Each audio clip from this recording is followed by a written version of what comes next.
All right, let's kick things off with a kind of weird idea. What if a business wasn't just a thing you owned, but was actually a person? Sounds a bit out there, right? Like something from a thought experiment. But here's the wild part. In the world of business law, this isn't hypothetical at all. It's the real, fundamental idea behind the most popular business structure on the planet, the company. So, that's what we're going to dive into today, this secret identity. We're talking about the whole concept of incorporation. That's the legal magic trick that gives a business its own life, completely separate from the people who started it. And here it is, the key phrase you've got to know: separate legal personality. This one single idea is an absolute game changer. It literally means the law looks at a company and sees a whole different person, an entity that can stand on its own 2 feet, totally distinct from the folks who own or run it. Okay, to really get why this is such a huge deal, we've got to look at what happens when you don't have it. So let's talk about the simplest way of doing business out there, as a sole trader.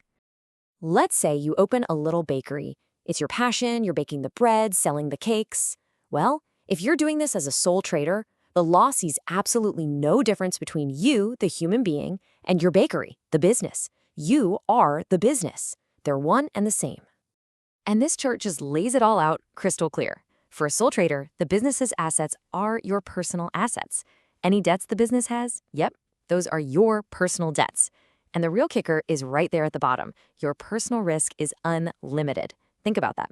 If the bakery fails, creditors can come after your house, your car, everything. But look over on the company side of things, that risk is limited. And this brings us to the very first superpower you get from separate legal personality.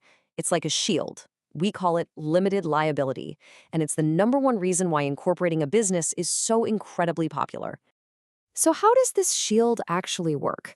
Well, since the company is its own person, it can do things a person can do. It can own property, it can sign contracts, and it can take on debt, all in its own name, not yours. This creates a kind of financial firewall, keeping your personal finances safe from the business's obligations. Yeah, and this quote really just says it all. The entire goal is to limit your liability directly for the debts that may be incurred by that corporation. In plain English, if the business owes a ton of money, creditors have to go after the company's assets. They can't touch your assets. That's the shield in action. Now, the second major superpower that comes from this separate identity is honestly just as profound. A company has the potential to outlive its creators.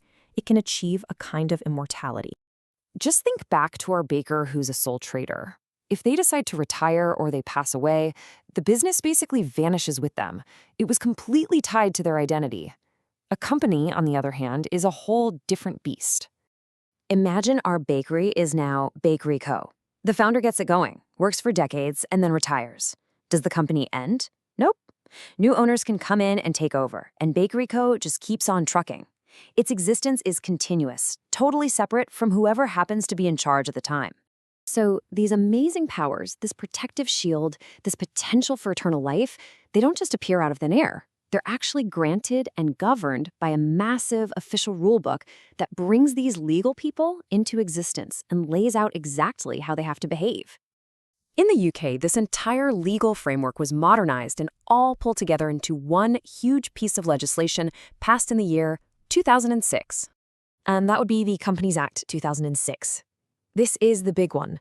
It's the official rulebook that brings all of these principles to life, and it's the legal bedrock for everything a company in the UK does, from its birth to its day-to-day operations, all the way to its end. So let's just quickly recap the main points. A company is an incorporated entity. It's all built on that core idea of separate legal personality. And that's what creates the amazing protective shield of limited liability for the owners.